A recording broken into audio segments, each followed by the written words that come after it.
podcast that introduces you to registered, clinical, and certified aromatherapists around the world. I'm your host, Melissa. I'm a holistic life coach and a registered aromatherapist. Join me every other week as we chat with aromatherapists and hear about their aromatic journeys and how they use essential oils in their lives and in their businesses. Hey friends, welcome to Aromatic Chat.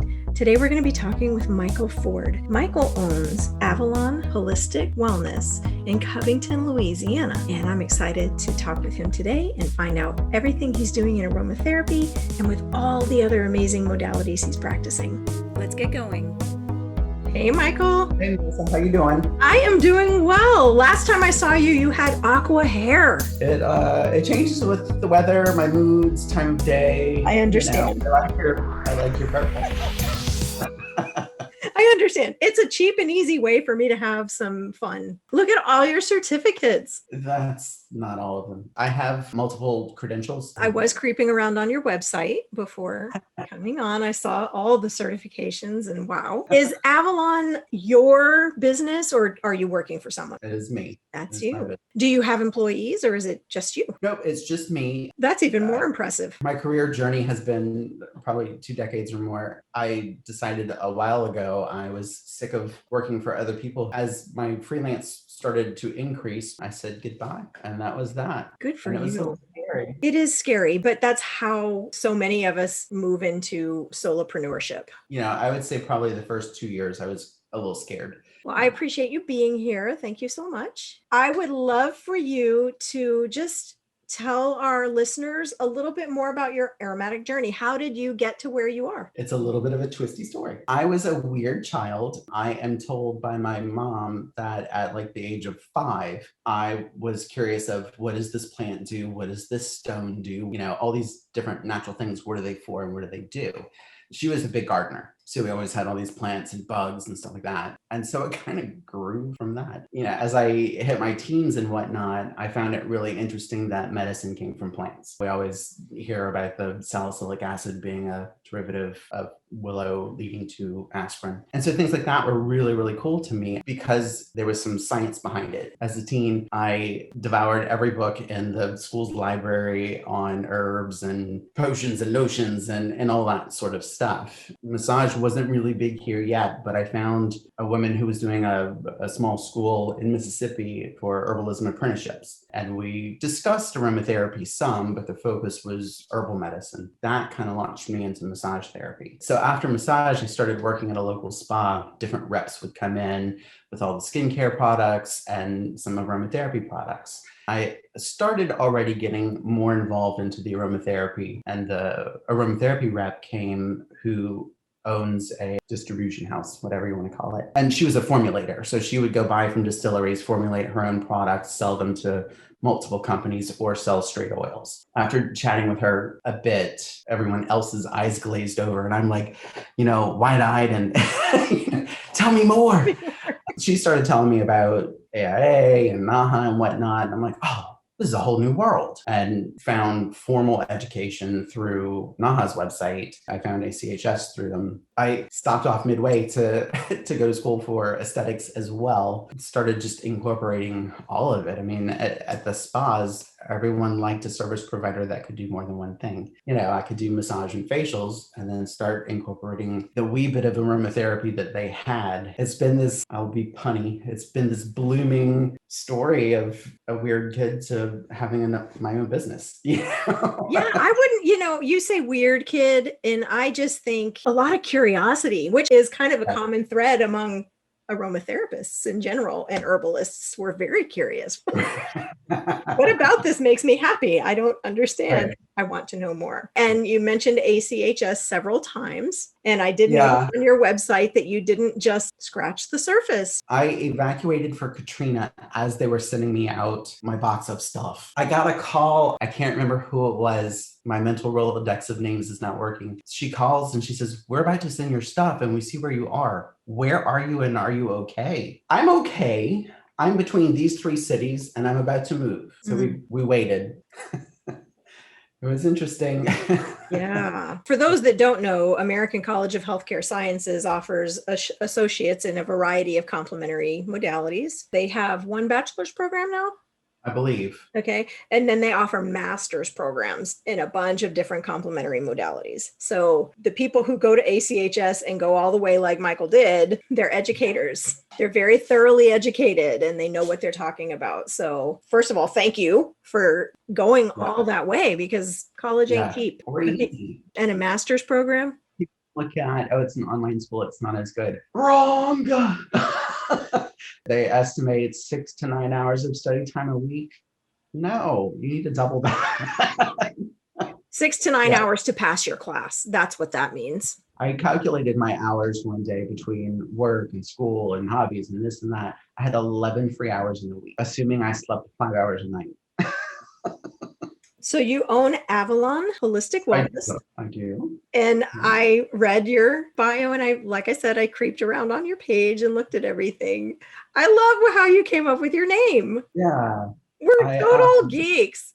I'm a total nerd and I loved it. I loved it. Tell us how you came up with Avalon Holistic Wellness. My grandfather was very proud of his Scottish background. He's a Campbell, which is the equivalent of a Smith over there. I mean, super, super common. And my grandmother was a Grant. So very, very Your grandmother was a Grant? Yes. So we have Grants and Campbells. Are you a Grant somewhere? My husband's a Grant. Okay. So we related. We can be related. So here's a little interesting tidbit. For the past 20 years, we lived in Texas. I was the bass drummer for the premier competition band in South Texas. I've competed at the World Championships 3 different times in Glasgow, Scotland. Nice. Yeah. So we're a little bit steeped in the whole Scottish thing. So when I saw Avalon, I was like, sorry. So I play pipes as well. And our pipe band has not been, but every August we stream it because my pipe major's teacher is the commentator. He gives us a shout out every year. We're kilts in many colors. I don't do well before sunrise, except for that day. We get together at 3 a.m. to start this party. This is so fabulous. I can't tell you how fabulous this is. I played music since I was little and I focused on woodwinds, but so picking up pipes, aside of the mechanics, wasn't that difficult, reading the music so it was pretty simple. I stuck with the bass drum. I find I do better with one note that I can just, massage and bring out. My son, who's in the Army now, is also a piper, and he was grade 3 when he left home to join the Army, so he doesn't really play anymore. But I picked up his pipes one time because he made it look so easy. He started playing when he was 5. Wow. He made it look really, really easy, and I almost passed out. And the only sound I could get was out of the chanter. I couldn't even get the drones to sound, and it went, and that was it. Right. I'm done. I'll stick with the drums. So I've played snare, I've played tenor, but bass has always been my favorite. Okay, that was a big sidetrack. Yeah, so that Campbell Grant coming together, my grandfather was very proud of that. And he would tell me stories like, with the invasion, stepping on the thistles barefoot, it gave away locations and, yay, thistles. I like mythology and the Arthurian legends and whatnot. And Avalon was just this beautiful place. My grandparents lived on a lake with this little island in it, man-made lake with an island.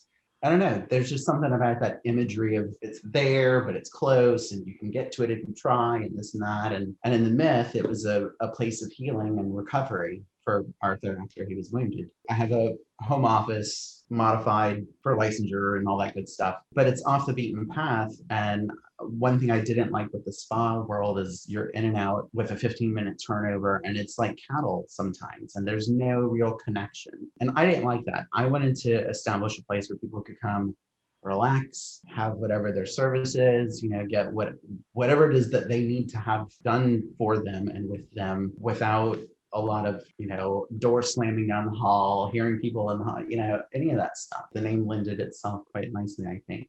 Beautiful. I love the Celtic knotwork on your site as well. So I was like, we're going to have to talk, this Michael and I. So what is the most common problem that people seek you out? I saw that you see all types of clients, but what is the most common thing people come to you for? Oddly enough, there isn't a one.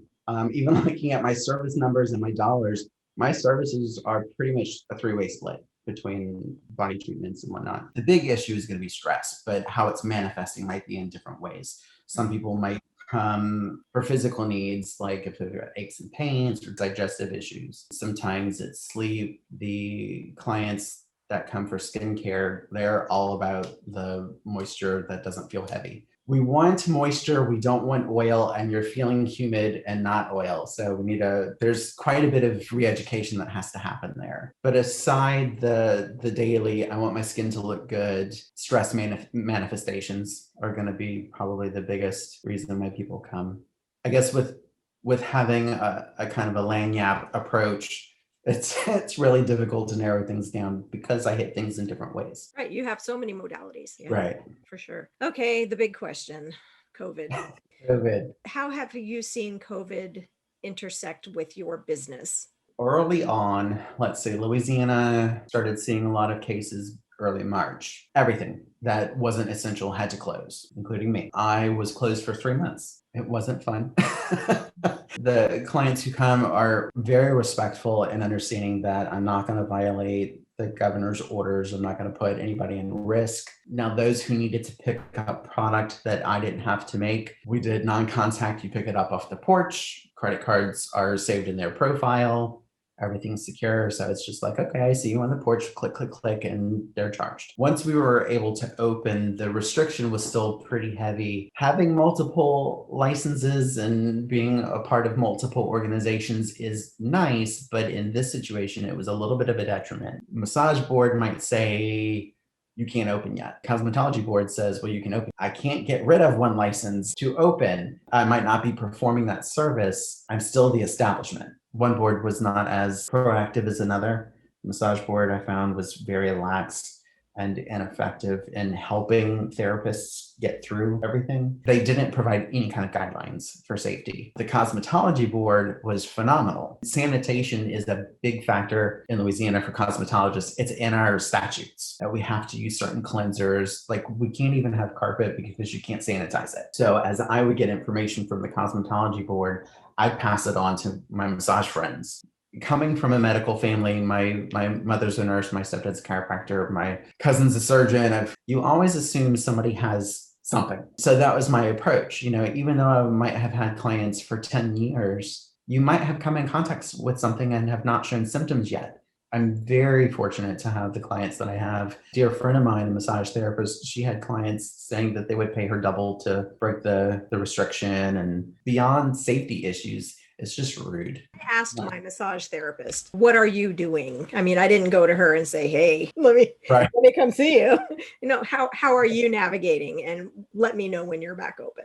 I'm over here going like this, but When everybody walks in like this, the 1 hour is not going to fix that. You go from getting worked on once a week to nothing for 3 months. That I have always been big on cleanliness, and I keep joking that I need to make a video of all the stuff that I do. I've always been quite strategic in how I clean everything. Like I said, with the cosmetology board, we have to use EPA registered cleaners on all our implements. Everything that you see gets wiped down after every appointment with that cleanser, including the floor. Every bit of linen gets changed out. Initially, the recommendation was just take everything out of the room that's erroneous. No fountains, no lamps, no sterile. And I started doing that, and it made me really depressed. Though it's healing, it's not a sterile operating room. So I just bought more linens. I like the table skirt. I like the look of coming in to get pampered. My laundry is crazy. But if that's what it takes to have the feel that I want and to maintain the safety, then so be it. Where are you now in your business as far as COVID goes? Is Louisiana open? Are you allowed to practice? We're in modified phase 2, which means we're at 25% capacity. Being that I work one-on-one, as long as I'm open, I can work. I don't let anybody come and wait. It probably takes me about an hour between every service. So like I said, everything gets sprayed down, all the linens get changed, knobs, light switches. I've got UV sterilizers that take 30 minutes to run, and I have 4 of them. So I set them up throughout the room and then 2 in the restroom, and then I'm off the floor.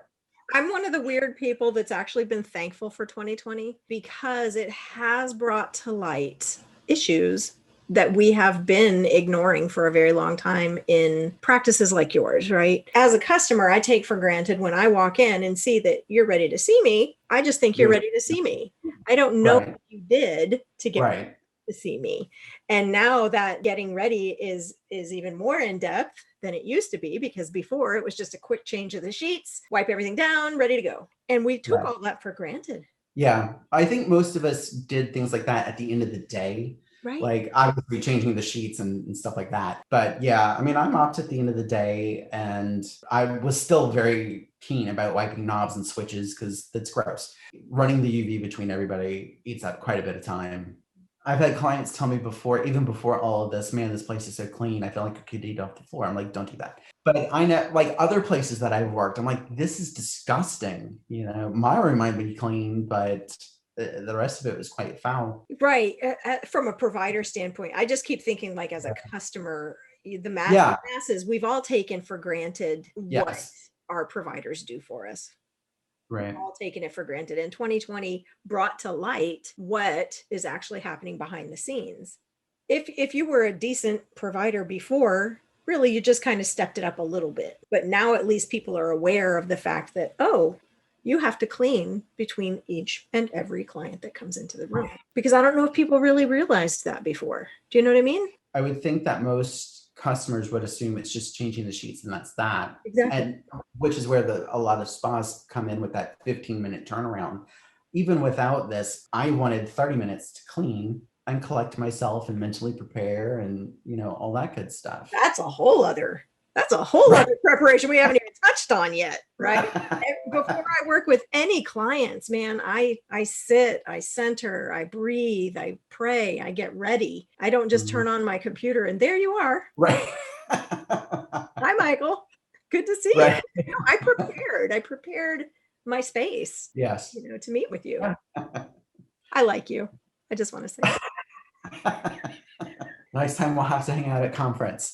I'm thinking if I make it back to the States next year and I'm going to be driving through Louisiana, I just don't know if I'm going to make it back because of where we are. Travel is still very sketchy. You know, our only way to travel is to fly. It's still real sketchy whether or not I'll be able to even attend the conference this year. So I don't know if I'll be able to because of flights. We don't know at the moment. We keep hearing that some airlines are going to require certificate of inoculation to fly. I'm eager for the vaccine. I've got family, one's a virologist, one works for the NIH, and they're like, this is an amazing vaccine. The majority of clients that I see are at risk. I would say my average client age is probably 50-ish, 52, and ranging from 18 to 74. And of course, we're in Louisiana where everybody wants to cook rich food. So of course there's hypertension and some weight issues here and there. I had somebody actually just cancel 3 appointments between this week and next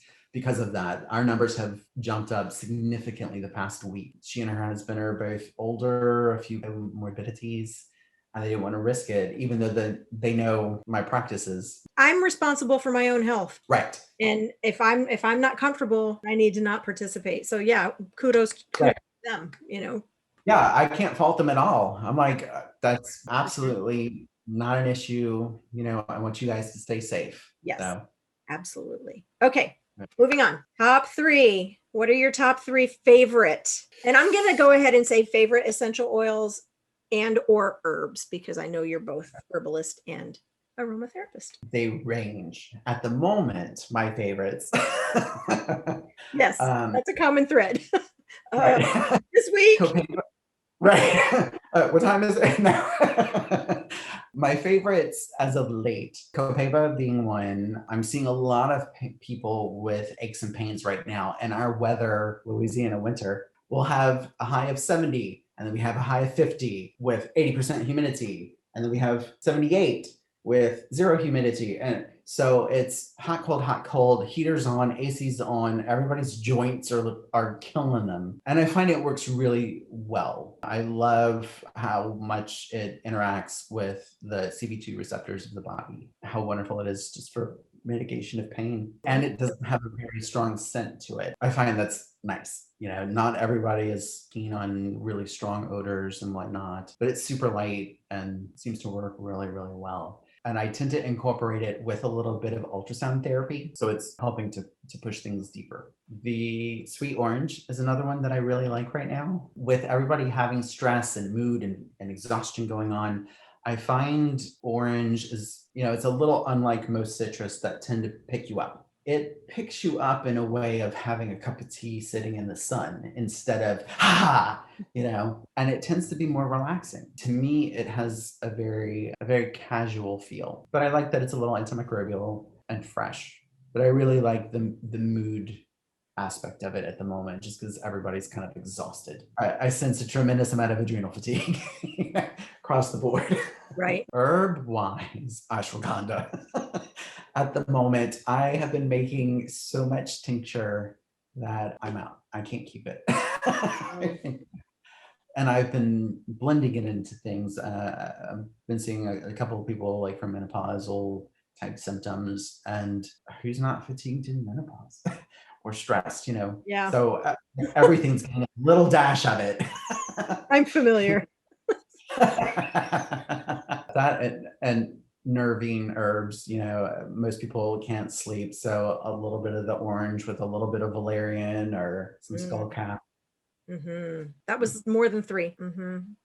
I'm sorry. It's blended. Hard. It's so hard. It's so hard. I know. I was like 3. Should that be my question? Yes. Right. Okay.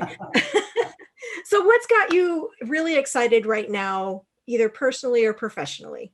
Professionally, I am in the process of doing my own brand of oils.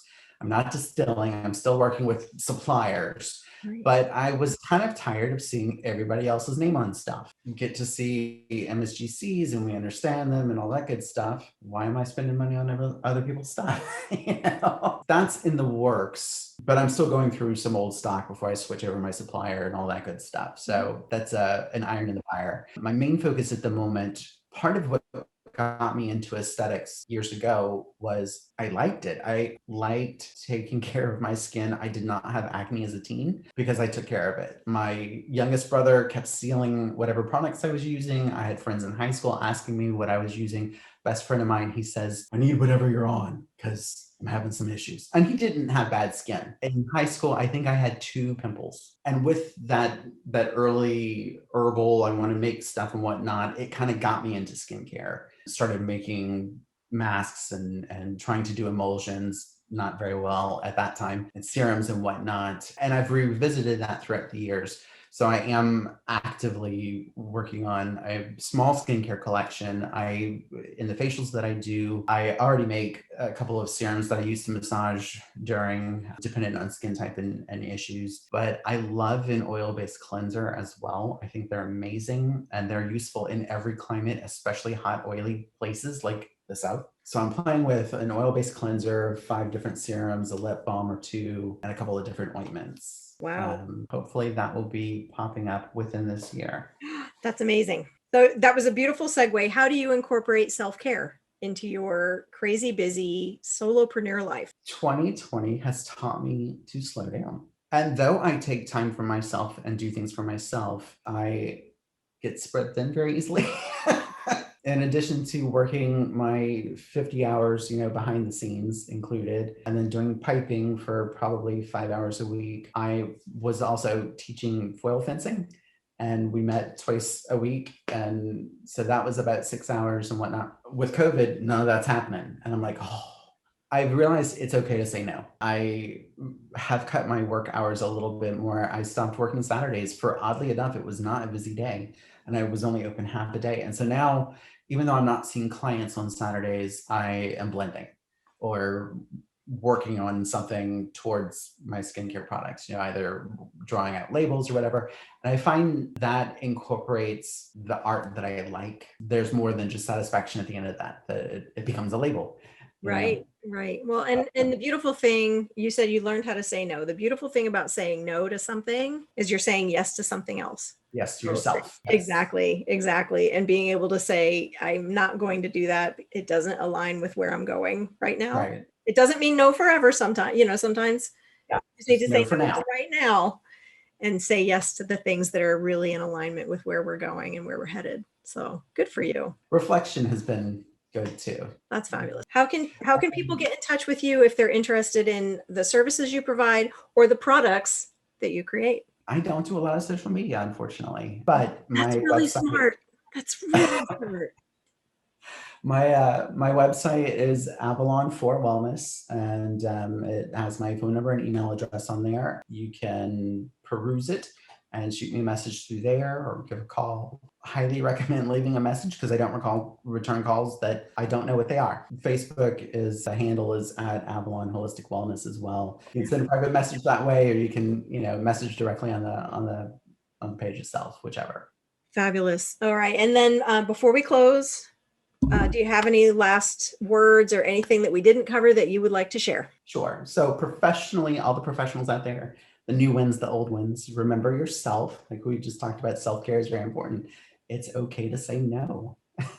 And as you put poignantly, you're saying yes to something else, and hopefully it's to yourself. Learning is kind of a common thread among all of the aromatherapists that I've spoken with. We don't stop. I mean, like I have a stack of books and most of them are learning books. They're not for fun books, right? So yeah, It's a fun book. I haven't read one of those in I don't know how long. I'm actually reading just a fun book right now. I was like, I'm going to start off 2021. I'm just going to have fun. And I'm like, I can't put it down because it's fiction, right? Right. When it's a learning book, I'm underlining and highlighting and noting. And this, I'm just like, page turning. This is fabulous. So no, but Michael, thank you so much for joining me. I appreciate you tremendously. I look forward, hopefully, to seeing you in person this year at the conference. Hopefully so. Yes. All right. Thank you so much. Thank you for having me. Bye.